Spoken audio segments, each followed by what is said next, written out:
आगे बढ़ते बात कर लेते हैं अब बिहार की, जहां पर बीजेपी चारों खाने चित हो गई। बोचहा उपचुनाव में सत्ताधारी बीजेपी और जेडीयू की तरफ से पूरा जोर लगाने के बावजूद आरजेडी के उम्मीदवार बड़े अंतर से जीत गए हैं।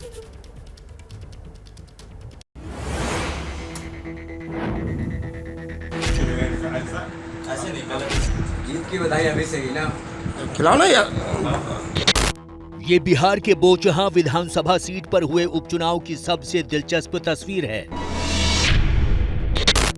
इस सीट पर आरजेडी उम्मीदवार अमर पासवान ने जीत हासिल की है, लेकिन मिठाई वीआईपी सुप्रीमो मुकेश सहनी बांट रहे थे।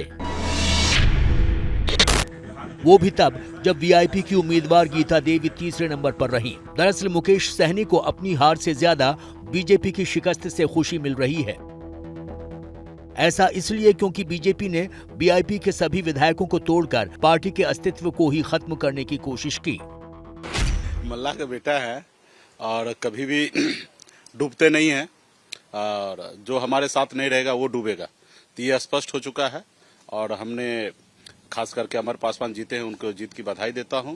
आरजेडी ने बढ़िया अच्छे से लड़े हैं, उनको भी जीत की बधाई देता हूं। और रहा कि हम भी जीत के लिए लड़ाई लड़ रहे थे, लेकिन जीत नहीं पाए। लेकिन हमारे पास 30,000 वोट हमने लाया। तकरीबन बिहार की राजनीति में 20% वोट हम अकेले अपने दम पर लाए हैं।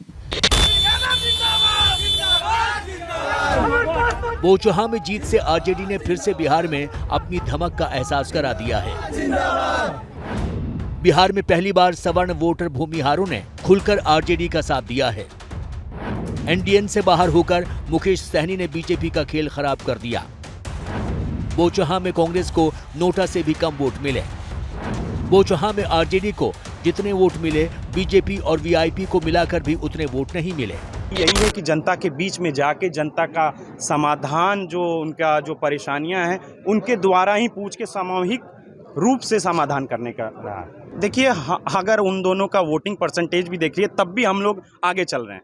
तो आप देख सकते हैं इन सब चीज़ों को। इस पे बहुत जल्दबाजी होगी। जनता ने 35,000, अभी तो 30,000 प्लस मैं देख के आया हूं, और 5 राउंड के टेबल बाकी थे। तो उम्मीदन है कि 35,000 प्लस। आज तक के इतिहास, बोचहा इतिहास में आज तक इतना मैंडेट, बड़ा मैंडेट जनता ने किसी को नहीं दिया था। लेकिन जनता का आशीर्वाद और आपका बेटा आपको प्रणाम करता है। महाराष्ट्र और छत्तीसगढ़ से बीजेपी के लिए अच्छी खबर नहीं आई। महाराष्ट्र की कोल्हापुर उत्तरी और छत्तीसगढ़ के खैरागढ़ विधानसभा सीट पर हुए उपचुनाव में कांग्रेस ने जीत दर्ज की है। कुल मिलाकर बात करेंगे तो आसनसोल और 4 राज्यों के 4 विधानसभा सीटों के नतीजों से बीजेपी को करारा झटका लगा है।